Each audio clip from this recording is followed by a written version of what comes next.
My dear students, this is class 11 maths exercise 3.5 question number 9 போட போகிறோம். பாருங்கள், இது பார்க்குறதுக்கு கஷ்டமாக இருக்கிற மாதிரி தெரியும், பட் கஷ்டம் இல்லை, ஈஸி தான். ஓகேவா? ஸோ நான் இங்கே லெஃப்ட் ஹேண்ட் சைடு எடுத்துக்க போகிறேன். இதை தான் நம்ம ப்ரூவ் பண்ணணும். ஸோ லெஃப்ட் ஹேண்ட் சைடில் கொடுத்துருக்கிறத இங்கே எடுத்துக்கிறேன். என்ன கொடுத்துருக்காங்க? cot 7/1/2 டிகிரி அப்படின்னு கொடுத்துருக்காங்க. ஓகேப்பா, நான் இதை மிக்சட் ஃப்ராக்ஷனில் இருக்கிறத இம்ப்ராப்பராக மாற்றிக்கிறேன். 7.5 7 × 2 14 14ஓட மேலே கூட்டினோம்னா 1 இருக்குது, 15/2ன்னு வரும். ஓகே, இதை நான் cot 15/2 டிகிரின்னு எழுதிக்கிறேன் முதல்ல. சரி, cot θ = cos θ sin θ இல்லையா? ஃபர்தராக இதை cos 15/2 டிகிரி sin 15/2 டிகிரி அப்படின்னு எழுதிக்கிறேன். ஓகேவா? சரி, இப்போ நியூமரேட்டர் அண்ட் டினாமினேட்டர் நான் எதால் பெருக்க போகிறேன்னா 2 cos 15/2 பெருக்க போகிறேன். Multiply numerator and denominator by 2 cos 15/2. அது ஏன்னு நான் சொல்கிறேன். இந்த 2 எலிமினேட் பண்ணணும். டினாமினேட்டரில் இருக்கிற 2 எலிமினேட் பண்ணுறதுக்காக நான் 2 cos 15/2 மல்டிப்ளை பண்ண போகிறேன். அப்போ என்ன ஆகும் பாருங்கள், மேலே நியூமரேட்டரில் cos 15/2 இருக்கு இல்லையா, அதை 2 cos 15/2 மல்டிப்ளை பண்ணும்போது இன்னொரு cos 15/2 இருக்கு இல்லையா, இங்கே மேலே இது நம்ம பெருக்கிறோம். மேலே இன்னொரு cos 15/2 இருக்குது. புரியுதாப்பா? கீழே 2 cos 15/2 இன்ட்டு sin 15/2. ஓகேவா? இப்போ நான் 2 ஃபார்முலா யூஸ் பண்ண போகிறேன். ஒன்று cos 2θ = 2 cos square θ cos square θ -1. Okay, இன்னொரு ஃபார்முலா sin 2θ = 2 sin θ cos θ. இப்படி 2 ஃபார்முலா இருக்குது. ஓகேவா? இப்போ பாருங்கள், இது 2 sin θ cos θ தான். இங்கே இது 2 cos square θன்னு வரும். இப்போ இன்னும் கொஞ்சம் மாற்றி எழுதலாம் பாருங்கள். மேலே 2 cos square 15/2. ஏன்னா 2 ஒரே மாதிரி இருக்கு இல்லையா? ஸோ 2ஐயும் மல்டிப்ளை பண்ணும்போது நமக்கு cos square 15/2 வரும். கீழே இது 2ஐயும் மாற்றி எழுதும்போது நமக்கு என்ன வரும்னா 2 sin θ cos θ மாற்றி எழுதிடலாமா? 2 sin 15/2 இன்ட்டு cos 15/2 இப்படி மாற்றி எழுதிடலாம். ஓகேவா? அப்போ தான் உங்களுக்கு புரியும். சரி, இந்த ஃபார்முலாவை மறுபடியும் நான் கொஞ்சம் சப்போர்ட் பண்ண போகிறேன். 2 cos square θ இங்கே வச்சுட்டு -1 இந்த பக்கம் கொண்டு வந்தோம்னா +1 ஆகிடும். அதாவது 1 + cos 2θ = 2 cos square θ அப்படின்னு வந்துடும். ஓகே, இங்கே என்ன இருக்குது? 2 cos square θ. அப்போ நான் என்ன போட போகிறேன்? 1 + cos 2θ போட போகிறேன். ஸோ = 1 + இதுக்கு பதிலாக 1 + cos 2 × 15/2. ஓகேவா? அதாவது 2 cos square θ = 1 + cos 2θ. அதுதான் இங்கே பண்ணியிருக்கேன். அதே போல் கீழே என்ன பண்ண போகிறேன்? டினாமினேட்டரில் என்ன பண்ண போகிறேன்? sin 2θ ஃபார்முலா என்ன பாருங்கள்? 2 sin θ cos θ இருக்கா? 2 sin θ cos θ. அதுக்கு பதிலாக நான் என்ன எழுத போகிறேன்? sin 2θ. அப்போ sin 2 × 15/2. ஓகேவா? இப்போ இந்த 2 கேன்சல் பண்ணிவிடுவோம், 2 கேன்சல் பண்ணிவிடுவோம். அப்போ மேலே என்ன வரும்? குழம்பாமல் கவனமாக பாருங்கள். 1 + cos 15. கீழே என்ன வரும்? sin 15. இப்போ நம்ம 15 டிகிரிக்கு நமக்கு எதுனா இருக்கா? நம்ம கையில் எதுவும் இல்லை. ஸோ நான் என்ன பண்ண போகிறேன்?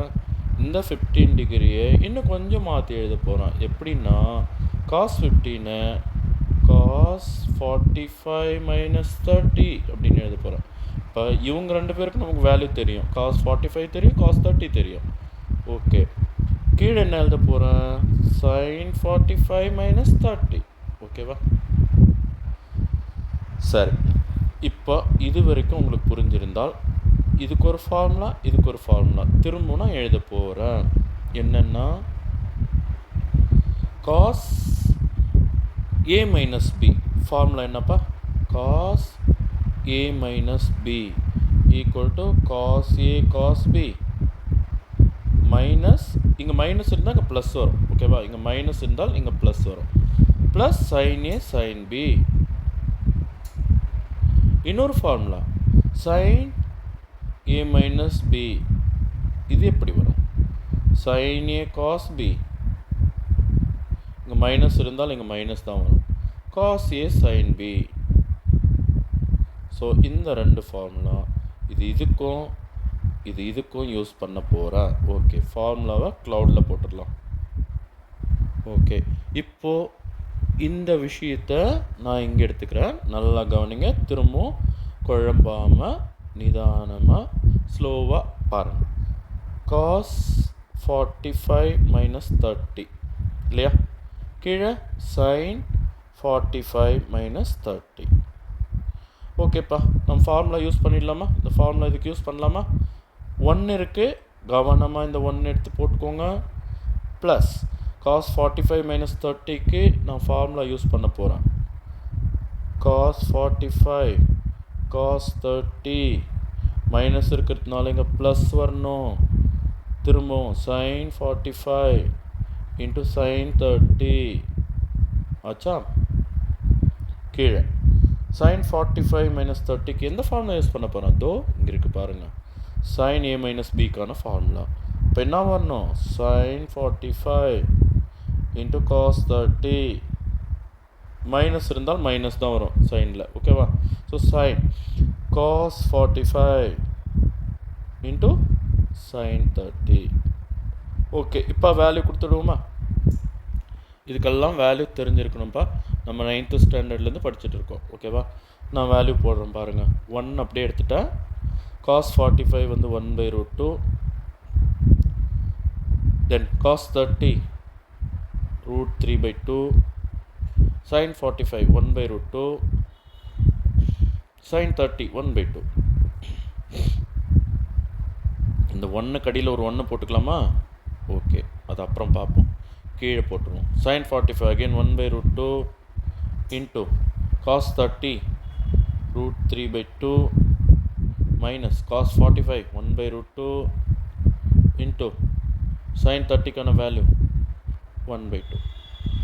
ஸோ எல்லாத்துக்கும் நான் வேல்யூ போட்டாச்சு. ஓகேவா? சரி, அடுத்த ஸ்டெப்பில் இந்த 1/1 ஒன்றும் பண்ணாதீங்க, அப்படியே இருக்கட்டும். 1/1 அப்படியே எடுத்துக்கோங்க. ப்ளஸ் இங்கே பாருங்கள், 1 into √3 கீழே 2 into √2 2√2 ப்ளஸ் 1 into 1 1 2 into √2 2√2 ஆச்சா? கீழே 2 into √2 2√2 மேலே 1 into √3 மைனஸ் 2 into √2 2√2 மேலே 1 into 1 1 தான் வரும். ஓகேவா? சரி, அடுத்த ஸ்டெப்பில் 1 2√2 இன்னொரு 2√2 எல்லாத்துக்கும் எல்சிஎம் எடுத்தால் 2√2 தான். அப்போ 2√2வால் இங்கே பெருக்க வேண்டி வரும். 1ஆல் 2√2 பெருக்குனா 2√2 தான். அப்போ 2√2க்கு மேலே இருக்கிறதெல்லாம் அப்படியே வரும். ஒரு √3 ஒரு +1 ஆச்சா? இங்கே இது ரெண்டுக்கும் எல்சிஎம் எடுத்தால் 2√2 தான் வரும். அப்போ மேலே இருக்கிறது ஆஸ் இட் இஸ் √3 - 1 அப்படியே வரும். ஓகேவா? இப்போ நான் √2க்கு 2√2 கேன்சல் பண்ணிடுறேன். சேம் டு சேமாக இருக்கா? டினாமினேட்டரில் சேம் டு சேமாக இருக்குது. ஸோ நான் அதை கேன்சல் பண்ணிட்டேன். இப்போ மீந்து நிற்கிறது என்ன பாருங்கள், ஒரு 2√2 ஒரு √3 ஒரு +1 அடியில் √3 - 1. இப்போ இது மாதிரி வந்ததுன்னா நம்ம என்ன பண்ணோம்? Conjugating factor √3 - 1 conjugating factor √3 + 1. So மேலே ஒரு √3 + 1. ஓகேவா? அதாவது டினாமினேட்டரில் ரூட் வந்ததுன்னா அதை கான்ஜுகேட் பண்ணணும். ஓகேவா? ரேஷ்னல் நம்பருக்கு கொண்டு வரணும். அப்போ இது a + b a - b ஃபார்மேட்டில் இருக்குது. அப்போ a square minus b square 1 square 1 தான், அப்படியே போட்டுக்கலாம். இப்போ இந்த √3 + 1ஆல் இந்த 3 டேர்மையும் நம்ம பெருக்கணும். ஓகேவா? √3 × 2√2 பாருங்கள், 2 ஒரு √2 ஒரு √3 ரெண்டுத்தையும் பெருக்குனா √6 பெருக்கியாச்சு. அடுத்து √3 × √3 3 வந்துடும். தென் √3 × 1 ஒரு √3 வந்துடும். அடுத்து 1ஆல் பெருக்குனா 3 அப்படியே தான் வரும். 1 × 2√2 2√2 1 × √3 அப்படியே வரும். அடுத்து 1 × 1 1 அப்படியே வரும். ஓகேவா? சரிப்பா. கீழே என்ன வரும் பாருங்கள், √3க்கு ஸ்கொயர் பண்ணால் 3 ஒரு -1. மேலே பாருங்கள் ஒரு 2√6 இருக்கா? அப்புறம் இது 3, இங்கே ஒரு 3, இங்கே ஒரு 1, ரெண்டையும் கூட்டினா 4. அப்போ என்னெல்லாம் எடுத்துட்டோம் நம்ம? இது எடுத்துட்டோம், இது எடுத்துட்டோம், இது எடுத்துட்டோம்.